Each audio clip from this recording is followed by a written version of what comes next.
बहुत मतलब मजबूत रहना चाहिए। इसीलिए कह रहे हैं नाम जप करो। जब भगवान का भरोसा होगा तो छाती चौड़ी करके बात करोगे, और इंसान का भरोसा होगा कि साहब अगर हमको हटा दिए तो नौकरी चली जाएगी।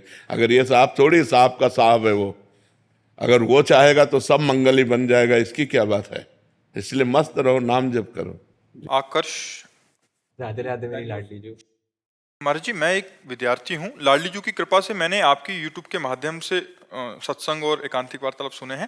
गुरुदेव भगवान, मैं आपके लिए वो हर एक चीज करना चाहता हूँ जिससे आप हमेशा खुश रहें, और मेरी ये दिली इच्छा है कि मैं आपसे मित्रता कर, ताकि मैं सारी वो बातें करूँ, क्या बातों को ध्यान रखूँ जिससे आप प्रसन्न रहें। सबसे पहली बात है कि आप गर्लफ्रेंड आदि के चक्कर में मत पड़िएगा, ब्रह्मचर्य धारण कीजिएगा, राधा नाम जपिएगा, माता पिता का आदर कीजिएगा, बस इसी से हम प्रसन्न हो जाएंगे और इसी से तुम्हारी जीवन की उन्नति हो जाएगी।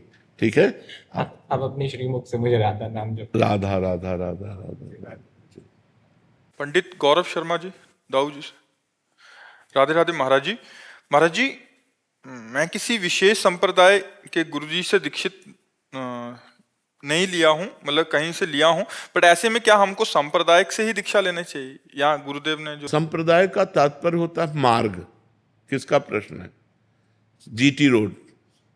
अगर हमें गाड़ी दौड़ानी है तो हमें जीटी रोड की आवश्यकता होगी। संप्रदाय का मतलब मार्ग।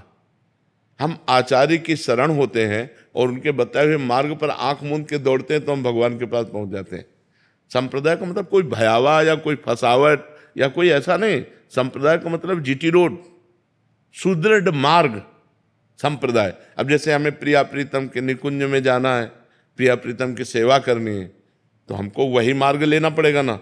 तो हमको स्वामी हरिदास जी की शरण में होना पड़ेगा, हरिवंश जी की शरण में होना पड़ेगा, तो उनके बताए हुए मार्ग से चलेंगे। अब हमको सखा भाव की उपासना करनी, ठाकुर मेरा दोस्त है, मेरा यार है, तो हमको वल्लभाचार्य जी के मार्ग में चलना पड़ेगा। भाई हमको जहाँ जैसे हमको बिहारी जी जाना है तो बिहारी जी वाले मार्ग में, राधा रमण जी जाना तो ये मार्ग है। भक्ति में उसे संप्रदाय कहते हैं। संप्रदाय का मतलब होता है मार्ग। तो अगर हमें प्रभु के इन भावों में चलना है, दास्य भाव, सख्य भाव, वात्सल्य भाव, कांता भाव, गोपी भाव, सहचरी भाव, तो हमें उसी मार्ग वाले महापुरुष से जुड़ना पड़ेगा, तभी तो हम वहां पहुंच जाएंगे। ऐसे हम कैसे पहुंच जाएंगे? हमें जाना बिहारी जी है और हम चलने लगे छठी कला की तरफ, तो मार्ग तो है लेकिन हम कभी बिहारी जू नहीं पहुंचेंगे। तो बिहारी जू पहुंचने के लिए बिहारी जू वाले ही मार्ग में जाना पड़ेगा। तो उसी मार्ग का नाम संप्रदाय है। बोले अब मुझे बिहारी जू से प्यार करना है तो स्वामी हरिदास जू से प्यार करो तो बिहारी जू से प्यार हो जाएगा। राधा वल्लभ जी से हमें प्यार करना है तो श्री हरिवंश महाप्रभु से प्यार करो, राधा वल्लभ जी से प्यार हो जाएगा। क्योंकि वो जानते हैं कैसे तुम्हें प्यार करना है, वो कृपा करेंगे, वो अपने ठाकुर का प्यार देंगे, वो अपना मार्ग बताएंगे, वो मंत्र बताएंगे, उपासना बताएंगे, पाठ बताएंगे, सेवा बताएंगे, तभी तो हम पहुंच पाएंगे। समझ पा रहे हो किसका प्रश्न था? तो संप्रदाय का मतलब मार्ग। हम किसी भी मार्ग को अगर हम तय करना चाहते हैं तो हमें वहाँ का गाइड चाहिए, और गाइड चाहने का मतलब है गुरु बनाना, आचार्य बनाना। जब तक आचार्य और गुरु की शरण में नहीं होंगे तब तक हम मार्ग को तय नहीं कर सकते। गौरव सिंह जी, बरेली से। महाराज जी। राधे राधे महाराज जी। महाराज जी, ये कह रहे हैं कि आप मतलब सेवाएं करते हैं, मदद भी करते हैं, बट जैसे किसी एक भिक्षुक को इन्होंने भिक्षा दान दे दी, बट किसी ऐसे को देखा जिसमें इनको दोष दर्शन हुआ तो फिर इन्होंने छोड़ दिया, तो फिर वैसे हम प्रायः प्रार्थना करते रहते हैं कि किसी बीमार आदमी को औषधि देने के लिए विचार करने की आवश्यकता नहीं, किसी भूखे को भोजन देने के लिए विचार करने की आवश्यकता नहीं कि कैसा आदमी है। कोई एक्सीडेंट हो गया है, कोई ऐसी परिस्थिति, उस समय धन खर्चा करने के लिए विचार करने की आवश्यकता नहीं, लेकिन ऐसे मांगने वालों को धन देने में विचार करने की आवश्यकता है। वो तुमसे 10-10 रुपये एकत्रित करके शाम के शराब पिएगा, मांस खाएगा, बेविचार करेगा, गंदे आचरण करेगा, तो आपको भी नरक जाना पड़ेगा। धन देने के लिए हमको बहुत विचारवान होना चाहिए। हमारे धन का प्रयोग कैसा होगा, इसीलिए पात्र देखकर धन का दान किया जाता है। धन ऐसे नहीं कि बैठे हुए हैं बांट रहे, वो शाम के शराब पिएंगे, गंदे आचरण करेंगे, तो फिर वो हमारी दुर्गति हो जाएगी। भोजन हम किसी को भी दे सकते हैं, भोजन के लिए औषधि किसी को दे सकते हैं, सहयोग परिस्थिति के अनुसार हम कर सकते हैं। सर्दी में कोई कांप रहा है, हम अपनी शर्ट उतार कर उसे दे सकते हैं, हम अपना कंबल उसे दे सकते हैं। लेकिन पैसा देने का जब समय आवे तो विचार कर ले कि हम जहाँ पैसा दे रहे हैं इस पैसे का हमारे सदुपयोग होगा कि नहीं होगा। अगर दुरुपयोग होगा तो फिर आप भी उसके साक्षी बने और आपको भी उसे भोगना पड़ेगा। जी, इसलिए बहुत समझ करके, बहुत संभल करके धन दान करे तो बहुत संभल करके। शिल्पा जी, राधे राधे महाराज जी। महाराज जी कह रहे हैं कि जब भी कुछ अच्छा होता है तो मन में विचार आता है कि चलो अच्छा काम किया, मेरे पाप धुल गए इन्होंने जैसे, तो ये ऐसा विचार करना ठीक? हाँ ठीक है, भगवान की बड़ी कृपा, उसमें भगवान को जोड़ लो। भगवान की बड़ी कृपा हुई तो हमसे अच्छा कार्य करवाया, हमारे अमंगल नष्ट हो रहे हैं, हमारे पाप नष्ट हो रहे हैं, बड़ी कृपा है भगवान की। भगवान को जोड़ लो, अपने अहंकार को मत पुष्ट करो, भगवान की कृपा से वो कार्य हुआ ऐसा भाव करें। महाराज जी कह रहे हैं कि जब सही काम करते हैं बट उसमें बहुत अड़चने आती हैं, मतलब फिर लास्ट में थक जाते हैं कि इतने सारी परिस्थितियां आ गई। नहीं, ऐसे हमें तो नहीं लगता आज तक कि सही काम में कोई अड़चने आती है। अगर हमने लक्ष्य बना लिया तो अड़चने क्या करेंगी? अड़चने होती ही नहीं। अड़चने उसकी होती हैं जो लक्ष्य नहीं बनाया। लक्ष्य बना लिया तो अड़चन क्या चीज होती है? रौंदते हुए हर अड़चन को अपने लक्ष्य पे पहुंचना है। लक्ष्य बना लो, सही काम का लक्ष्य बना लो, फिर अड़चन क्या करेगी? अड़चन होती क्या है? हमारे मन की, समाज के द्वारा दी हुई प्रतिकूलता, हम उसको रौंद करके आगे बढ़ेंगे, यही तो हमारी परीक्षा है। सत्य मार्ग पर चलने वालों के जब अड़चनें आती हैं तो उनको और जोश आता है और वो अपने सत्य को प्रकाशित करते हुए चलते हैं। जैसे वीर होता है, जब उसको बाधा पहुंचाई जाती है तो उसमें और जोश आता है। कायर पुरुष होता है तो पीठ दिखा के भाग जाता है। तो अड़चनों से हमें हारना थोड़ी है, अड़चनों से हमें भिड़ना है, हमें संघर्ष करना है। हमें संघर्ष करने के लिए मानव जीवन मिला है और कोई भी ऐसा नहीं जिसको संघर्ष न करना पड़े। संघर्ष करके हम विपत्ति, दुख, अड़चनों को परास्त करें और भगवान तक पहुंचे, यही हमारे मानव जीवन का लक्ष्य है। कुमार अंशुमान जी प्रयागराज से। राधे राधे। राधे राधे महाराज जी। महाराज जी, हम गृहस्थ और नौकरी पेशे वाले हैं, आपके आशीर्वाद से हमारे जीवन में बहुत बदलाव आया है और हम भगवत मार्ग पर चलने का साहस जुटा पाए हैं। इतना तो समझ आ गया है कि महाराज जी कि इस मार्ग पर चलना बहुत कठिन है, लेकिन नाम का सहारा लेकर आगे बढ़ने की कोशिश। कठिन तब लगता है जब हमको संसार प्रिय लगता है। प्रियता के कारण कठिन लगता, नहीं तो भगवत मार्ग कठिन नहीं, बहुत सरल है, सत्य है, आनंदमय है, सुखमय है, जहाँ दुख का लेश नहीं, ऐसा भगवत मार्ग है। तो इसमें कठिन क्या है? कठिन तो संसार का मार्ग है। छल है, कपट है, चिंता है, शोक है, भय है, दुख है, मृत्यु है, ये कठिन मार्ग है। लेकिन इसको हम सरल समझ रहे हैं। विचार करके देखिए, सुखद मार्ग कठिन कैसे हो सकता है? दुखद मार्ग सरल कैसे हो सकता है? हम आपसे मित्रता करें, आप हमारे साथ कपट कर दें, छल कर दें, अविश्वास कर दें, लेकिन भगवान नहीं। भगवान अमंगल नहीं कर सकते, मंगल भवन है। विश्वास करो, हर क्षण है, सर्वत्र है तो यहाँ भी है, सब समय है तो इस समय भी है, सब में है तो मेरे में भी है, सबके हैं तो मेरे भी है। इसलिए भगवान का मार्ग कठिन लगता है पर कठिन है नहीं। संसार का मार्ग सुखद लगता है पर बहुत कठिन है।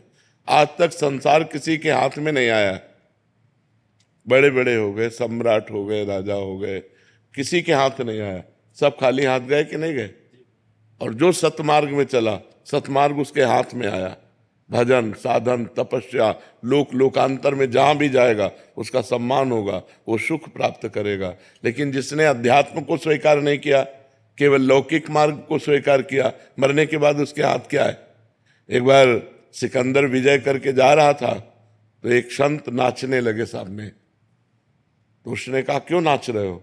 बोले, आज मुझे वीर बहादुर मिला है, वो तुम काम कर सकते हो जो आज तक किसी ने नहीं किया। बोले, हाँ बोलिए। तो एक सुई निकाली, कहा, मेरे कपड़े फट जाते हैं तो मैं एक सुई रखता हूं, क्या परलोक में मुझे ये सुई आप ले जाकर दे सकते हैं? तो उनका, मूर्ख हो क्या, परलोक में कोई कुछ ले जाता है क्या? तो बोले, फिर लाखों की हिंसा करते हो, तो जब तुम परलोक में एक सुई भी नहीं जा सकती तो तुम्हें लाखों की हिंसा क्यों करते हो? उसी दिन से दिमाग आ गया और उसने कहा, जब सिकंदर मरे तो दोनों हाथ अर्थी के बाहर कर देना कि सब लोग देख ले, इतना पराक्रमी वीर भी यहाँ से कुछ नहीं लेके जा रहा है। तो हाथ लगने वाली चीज तो अध्यात्म है, सुख देने वाली वस्तु तो भगवान के मार्ग की नाम, लीला, गुण, धाम, ये सब सुख देने वाली है। महाराज जी मेरा एक प्रश्न था, मैं जानना चाहता हूं कि हमें कर्ता नहीं है, हम दृष्टा बन के जीवन जीना चाहिए, किंतु उस नहीं जी पाओगे अभी। जब तक भजन नहीं होगा तब तक दृष्टा कैसे बन सकते हो? शरीर में पीड़ा है तो भोक्ता बन करके भोगना पड़ेगा जब तक भजन के द्वारा वो स्थिति नहीं प्राप्त हुई है।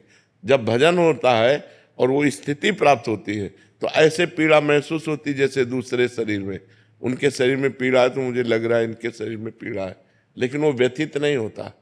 काम आ रहा है तो हमारे अंदर नहीं आ रहा, वो मन के अंदर आ रहा है, हम उसके दृष्टा हैं, उसको कंट्रोल कर सकते हैं। अभी हमारे अंदर आता है ना कि हम ये भावना कर पाते हैं कि मन में काम आ रहा है।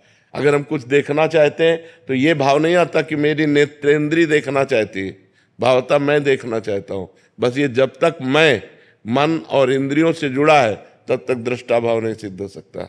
उसके लिए भजन करके निर्मल होना, जैसे जैसे मन निर्मल होगा वैसे वैसे आप दृष्टा भाव में आते चले जाएंगे, और जैसे जैसे मन मलिन होगा वैसे अहम मन में लीन होता चला जाएगा। मैंने ये किया, मैं करूंगा, मैं ऐसा कर सकता हूँ। समझ पा रहे हैं आप? अनुज सिंगल जी आगरा से।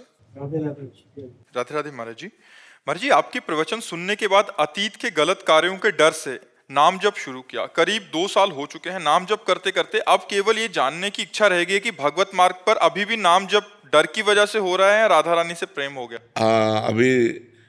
अभी तो प्रेम तो अलग बात है। प्रेम जब हो जाएगा तो एक अलग स्थिति हो जाएगी, फिर कोई डर नहीं रह जाता, निर्भय हो जाता है, निश्चिंत हो जाता है, निशोक हो जाता है, और प्रभु से भी नहीं डरता। और प्रभु से कहता है यत्र यत्र मम जन्म कर्म वीर नारके परमे पदे अथवा राधिका रत निकुंज मंडली तत्र तत्र हृदय में विराजता। हे प्रभु, मैं आपसे ये नहीं मांगता कि मुझे नरक मत भेजना, मुझे चाहे नरक भेजना चाहे परम पद भेजना, मुझे इसकी परवाह नहीं, पर आप अपने परिकर सहित मेरे हृदय में रहें। जहाँ भी रहूं मैं आपकी याद करता रहूं, आपकी याद में रोता रहूं, कहीं भी भेज दो आप। उसका डर खत्म हो जाता है। जब प्रेम आता है तो नरक से भी नहीं डरता, बस एक बात मांगता है कि मैं कभी आपको भूलूं नहीं। बिसरी हो ना बिसारी हो यही दान मुहि देव, श्री हरिवंश के लाडिले मुहि अपनी कर ले। हे लाडिले ठाकुर राधा वल्लभ लाल, मुझे अपना बना लो, मैं आपको भूलूं नहीं और आप भी हमें ना भूलें, और जहाँ मना हो वहाँ भेज दो, मुझे कोई डर नहीं है। तो अभी प्रेम तो हम नहीं कह सकते, क्योंकि जिस समय प्रेम प्रकट होगा तो कुटुंब देह ते जाए छूट सब ही विधि ना। तो न शरीर की परवाह, न परिवार की परवाह, न नरक स्वर्ग की कोई परवाह। नरक स्वर्ग अपवर्ग आस नहीं त्रास है, जा राखो ता रहो मान सुख रास है। न स्वर्ग की अपवर्ग मोक्ष की चाह नहीं है और नरक से कोई भय नहीं है। निरंतर भगवान का भजन तो अभी चलता रहे। अगर ये निरंतर चलाते रहोगे तो प्रेम आ जाएगा, फिर आसक्ति हो जाएगी, फिर भजन के बिना जिया नहीं जाएगा। कोई चाह नहीं है पर भजन हम नहीं छोड़ सकते, भजन के बिना हम जी नहीं सकते, ऐसी स्थिति आ जाएगी। बहुत मंगलमय है, भगवान की बड़ी कृपा है कि आप भगवान के नाम में लग गए। देख लेना, बहुत आनंद हो जाएगा। लोक और परलोक सब सुखी हो जाओगे, इस लोक में भी सुख और परलोक में भी सुख। जी। टीना कटारिया जी जयपुर से। राधे राधे। राधे राधे महाराज जी। महाराज जी क्या मेरे नाम जब से घर के बाकी लोगों को भी लाभ होता है? पूरा पूरा होता है। परिवार के सब जनों का मंगल शुरू हो जाता है। अगर एक भजन करने वाला हो तो पूरे परिवार का मंगल हो जाता है, पूरे परिवार का मंगल हो जाता है। यहाँ तक कि 21 पीढ़ियां तर जाती हैं, शास्त्रों में वर्णन आया है। तो इससे ज्यादा क्या मंगल हो सकता है? अभी वर्तमान परिवार की तो बात जाने दो, पीछे की हमारी 14 आगे की 7 ये 21 पीढ़ियां तर जाती है। हाँ, तो फिर वर्तमान में हमारे परिवार का मंगल हो। वैसे भी समझ लो, एक आदमी क्राइम करता है, पूरा परिवार झकझोर जाता है, पूरे परिवार का अपमान होता है कि नहीं होता है? कहाँ गया बताओ वो आदमी, कहाँ गया?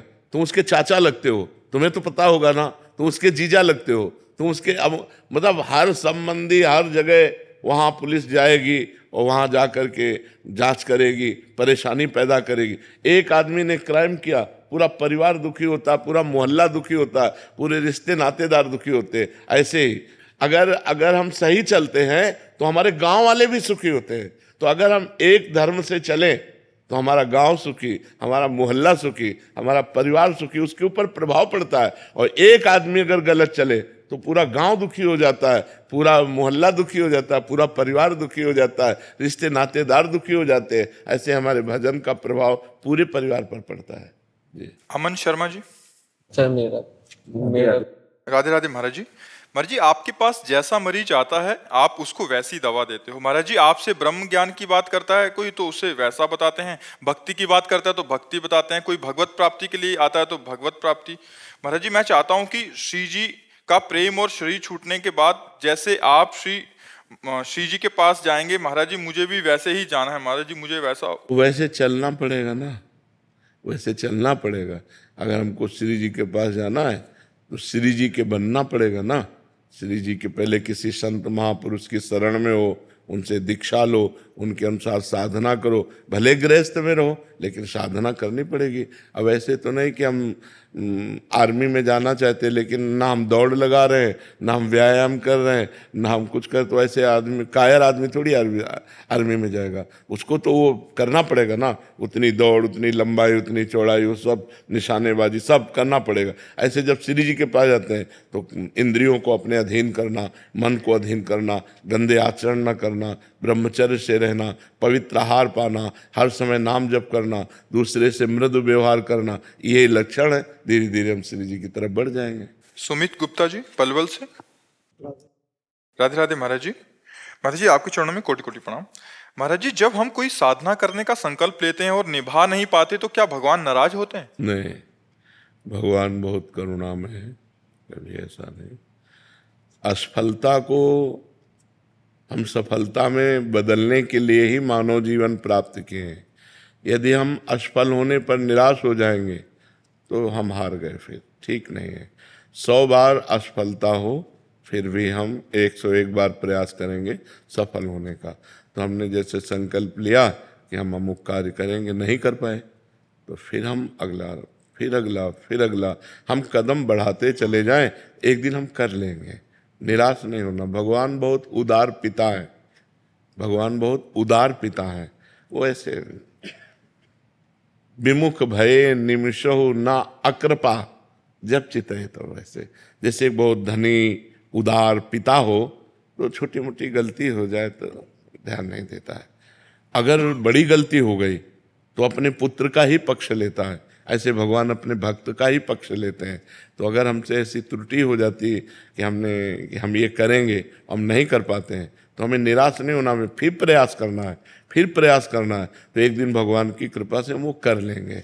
क्योंकि हम बहुत बार अपने इंद्रिय और मन के कहने से गलत आचरण कर चुके हैं। तो हम जब अच्छा आचरण करने का संकल्प करते हैं तो उनकी जो गंदी आदतें हैं मन और इंद्रियों की, वो हमको जबरदस्ती गंदे मार्ग में ले जाती हैं। और जब हम गंदा कार्य कर लेते हैं तो हम उत्साहहीन हो जाते हैं कि यार अब मेरे से नहीं हो पाएगा, क्योंकि वो सत कार्य है ना, भगवान का कार्य है ना, तो पाप होने पर मन उससे हट जाता है। तो हम फिर पवित्र करें, नाम जप के द्वारा भगवान की कथा सुने, सत्संग सुने, फिर हम उत्साह संपन्न बने और आगे फिर अपने कार्य को करें। भगवान नाराज नहीं होते। गर्वित शर्मा जी। शाम सदाशिव महाराज जी। महाराज जी, आपके चरणों में कोटि कोटि प्रणाम। महाराज जी, हमारे जीवन की बात कब बनेगी? श्री जी सर्व समर्थ हैं, जब वो अभी बनी देखेंगे हुई तब। है। बिगड़ी क्या है? बिगड़ी हमसे है। भगवान ने तो बिल्कुल सुंदर बना के भेजा, हमें मानव जीवन दिया। अब हम बिगाड़ लें तो इसमें हमारी गलती है, भगवान की गलती नहीं है। श्री जी की बड़ी कृपा है। जबान दिया है, मृदु बोलो, सत्य बोलो। आंख दिया है, अच्छा देखो, सब में भगवान को देखो। हाथ दिया है, दूसरों को परोपकार करो, माता पिता की सेवा करो, खूब धर्म पूर्वक धन कमाओ, पढ़ो लिखो, उन्नति करो। भगवान ने क्या कमी रखी है? हमको परेशानी क्या है? शिकायत क्या है भगवान से? महाराज जी, श्री जी हमें देख रही हैं, जब हमारी बात बनेगी, या हम श्री जी को देख लेंगे जब हमारी बात बनेगी? बात तब बनेगी जब आप श्री जी का नाम जप करोगे। देखने सुनने से नहीं। दुर्योधन भी तो देख रहा है भगवान को, क्या बात बनी? क्या भगवान श्री कृष्ण को दुर्योधन ने देखा ना, तो बात बनी क्या? मारा गया। बात बनेगी भगवान का नाम जप करने से। डट के नाम जप करें और श्री जी न्याय लेने, तो आपको श्री जी की प्राप्ति हो जाएगी, आप लेके चलोगे? पक्का। गारंटी? प्रॉमिस। खूब तुम राधा राधा नाम जप करो, ठीक है? हाँ, जब नाम जप करते हैं तो नाम हमारा नौका बन जाता है और वही हमको भव समुद्र से पार कर देता है। हमें चिंता नहीं करनी। कलयुग केवल नाम आधारा, सुमिर सुमिर नर उतरे पारा। आप बिल्कुल चिंता मत। महाराज जी आई लव यू। अब हम अंग्रेजी तो बोलेंगे नहीं, हम यही कहते हैं कि हम सबको प्यार करते हैं, लेकिन हमारा जो प्यार है वो आपके प्यार से अलग प्यार है। हम आपके शरीर से प्यार नहीं करते, हम आपसे कुछ चाह करके प्यार नहीं करते, हम आपको देने के लिए प्यार करते हैं। आपको सुख मिले, आपको भगवत प्राप्ति हो, आप स्वस्थ रहे, आप निरंतर भगवान का भजन करें, अच्छे आचरण वाले बने, तो हम आपसे प्यार करते हैं। ठीक है ना? नितेश पाल जी बरेली से। राधे राधे महाराज जी। राधे राधे महाराज जी।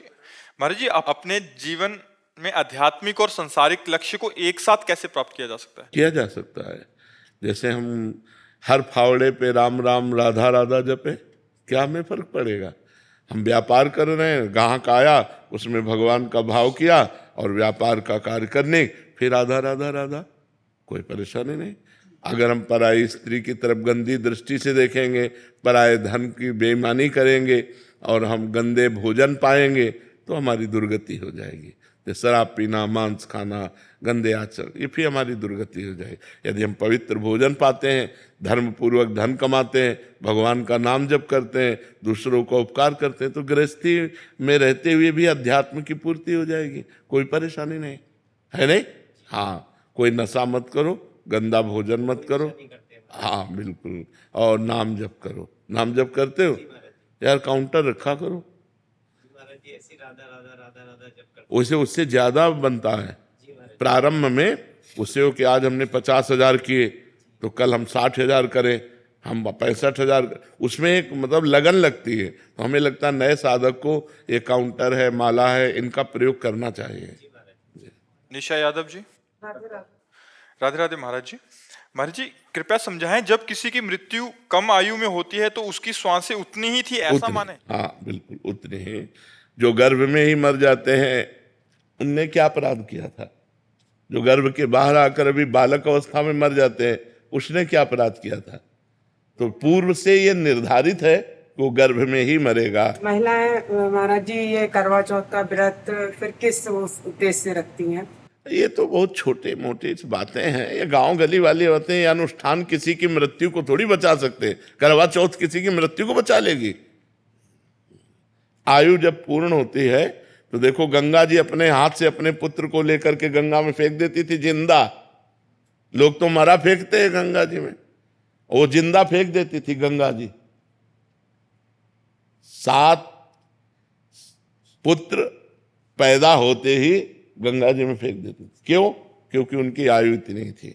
उनको पता था वो अष्टवसु में 7 जो थे उनको जन्म लेते ही मुक्त करना था।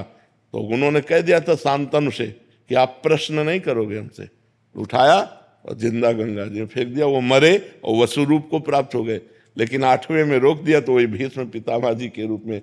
तो हमारे मृत्यु लोक में अगर हमारा है कि गर्भ से 10 दिन निकलने के बाद मरना है तो 11वां दिन हम नहीं देखेंगे, 10वें दिन ही मर जाएंगे। इसमें हमें शोक नहीं करना चाहिए। ये तो बिल्कुल पक्का समझो, जो विधना ने लिख दिया 6ठे राव के अंक, राई घटे न तिल बढ़े, रहुरे जीव निशंक। जितना लिखा है उतना ही जिएंगे, इसके आगे नहीं। महाराज जी, जैसे हम महिलाएं जो व्रत रखती हैं पुत्रों के लिए या पति के लिए, उसके बाद भी ये बहुत छोटा सा सपोर्ट है।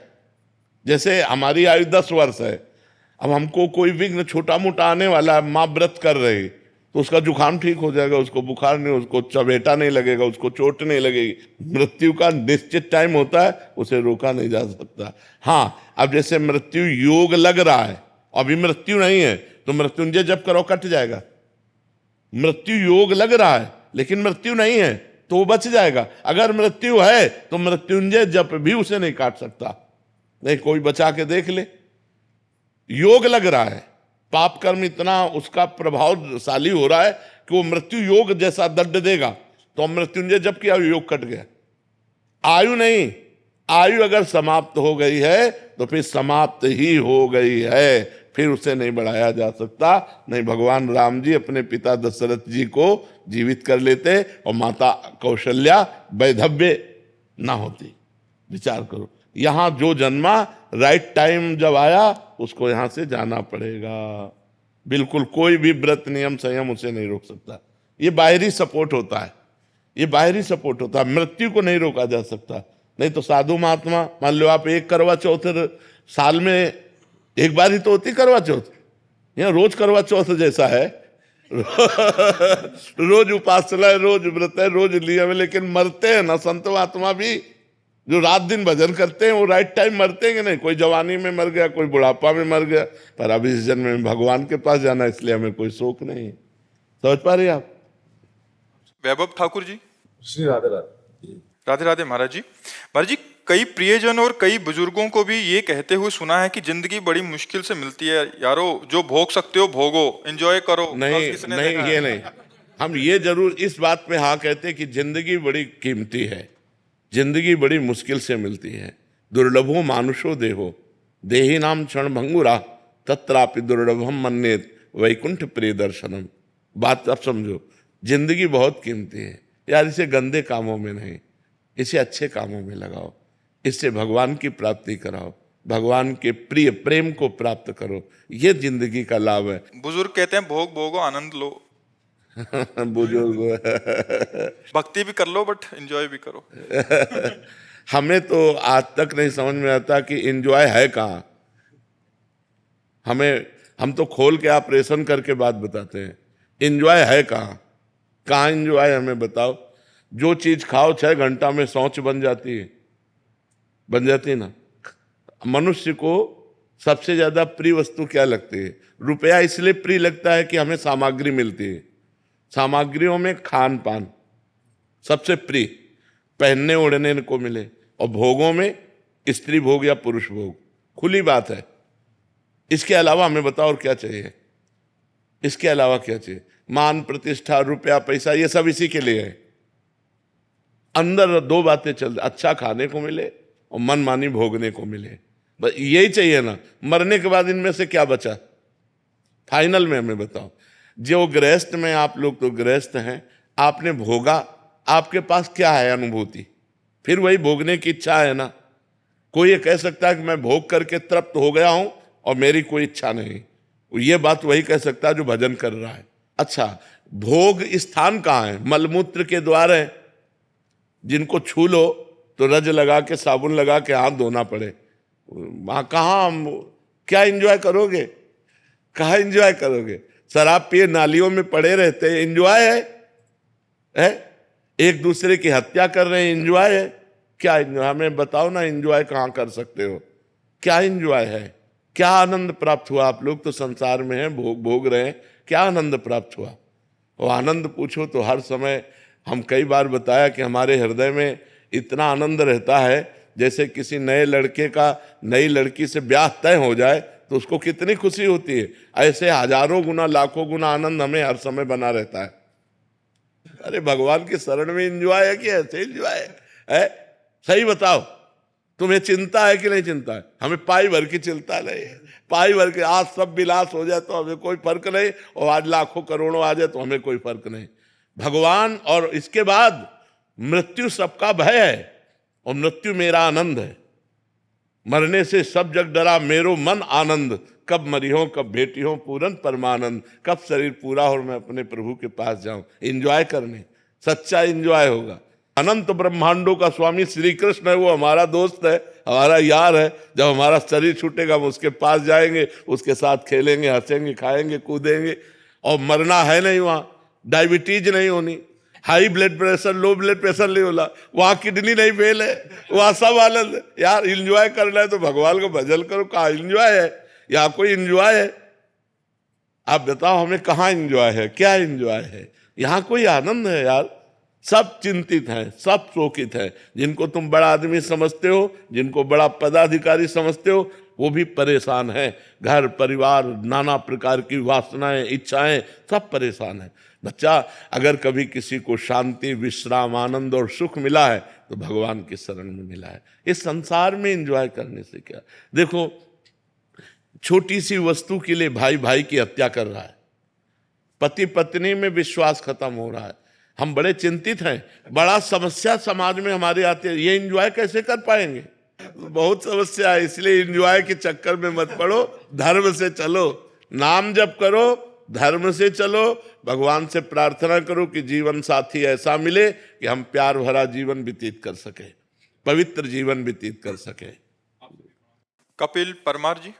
महाराज जी। राधे राधे महाराज जी। महाराज जी, आप कह रहे हैं कि आपने भारत को पैरा ओलंपिक में कांस्य पदक विजेता हुए आप, तो महाराज जी ये कह रहे हैं कि जब ये ओलंपिक में सेमीफाइनल में फाइट हार गए, तो महाराज जी आज तक महाराज जी वो रात को सोता हूँ कि क्यों हार गया और अंदर ही अंदर तकलीफ नहीं होती नहीं है महाराज जी, उसको नहीं निकाल नहीं नहीं पा रहे। सुख दुखे समय कृत्वा लाभा लाभो जया जयो। सुख दुख में, लाभ हानि में और जय पराजय में समान भाव रखो। प्रारब्ध नहीं था विजय प्राप्त करने का, इसलिए हार आ गई, कोई बात नहीं, हम फिर प्रयास करते हैं। अगर प्रयास नहीं सफल होता तो सबसे बड़ी जीत हमें करनी है, नाम जप करके मृत्यु पर विजय प्राप्त करनी है। देखो, हम आपसे ये कहते हैं कि आप बहुत जीत गए, बहुत चीजें आपने प्राप्त कर ली, लेकिन मरेंगे तो आपके साथ कुछ जाएगा क्या? कोई ट्रॉफी, कोई आपके पास कुछ भी जाएगा क्या? नहीं जाएगा ना। तो आखिरी विजय तो आप हार गए, जो आखिरी फाइनल था वो तो आप हार ही गए ना, आपके पास कुछ नहीं जाएगा। और देखो, खास बात है, मान लो ये हम निराश नहीं कर रहे हैं इनसे, लेकिन आपको इस स्थिति से उठाना चाहते हैं कि आप जो निराशा लिए बैठे हो, आपको जो अंदर अंदर खोखला कर रहे, ये कोई खास बात नहीं। नींद नहीं आती महाराज जी, 6 महीने हो गए आज, जब से मैं मतलब रात को वो हारा सेमीफाइनल, वो बार सुबह उठूं। नहीं नहीं नहीं नहीं, ऐसे नहीं, ऐसे फिर आप डिप्रेशन में चले जाओगे। नहीं, बिल्कुल नहीं, अब इससे ऊपर उठो। ये कोई खास बात नहीं हार जीत, इसमें खास बात है आखिरी फाइनल। फाइनल भगवान की प्राप्ति, वो है परम पद। अगर ये जीत गए तो हमारी अनंत जन्मों से जो यात्रा होती चली आ रही है, वो हमारी फाइनल में अच्छी हो जाएगी। अगर मरे फिर सुअर कुत्ता बने और इधर ही इस जन्म के बड़े बड़े पद रखे, वो किस काम में आएंगे? मान लो आप ठीक है हार गए, कोई बात नहीं, नाम जप करो, आखिरी जीत मानो। हम जब मरे तो हम पवित्र आचरण करके भगवान का चिंतन करते हुए मरे तो हमारा जीवन धन्य हो जाएगा। आप निराश मत होइए, आप राधा राधा।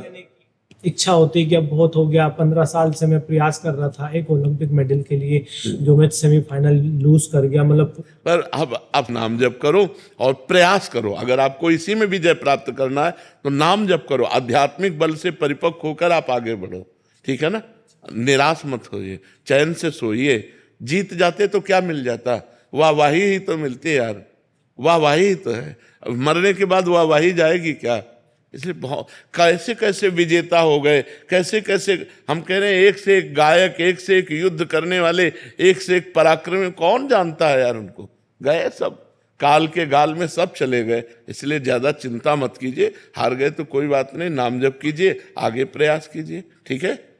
आज ऐसो लग रहे हो बाबा, नाम रूप लीला धाम चारों के दर्शन आपके भीतर स्वयं साक्षात है। और मुझको आपके ऐसे सुंदर दर्शन पाकर के ऐसो ही भाव आ रहे हो, धूरी धरे अति शोभित श्याम जू, तैसी बनी प्रिय सुंदर चोटी, खेलत खात फिरत अंगना, पग पैजनि बाजत पीर कछोटी, या छवि को रस खान विलोकत, वारत काम कला निधि कोटि, काग के भाग को कहा कहिए सखी, हरि हाथ सु ले गए बुलंद के लाला। ये तो बड़ा सुंदर भाव है, और ऐसो हमारा सद्भाग्य है, सौभाग्य है कि बाबा आप सब हम सबन को दर्शन दे रहे हो।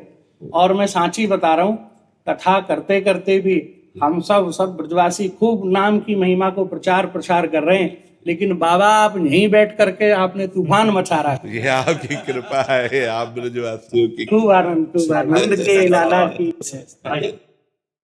क्या द्वादश अक्षर मंत्र और पंचाक्षर मंत्र का माइक पे जाप कर सकते? नहीं नहीं, उससे विद्वान आजकल नहीं, ये इससे अमंगल होगा। हाँ, ये वैदिक मंत्र हैं, ये उपांश या मानसिक जपे जा सकते हैं,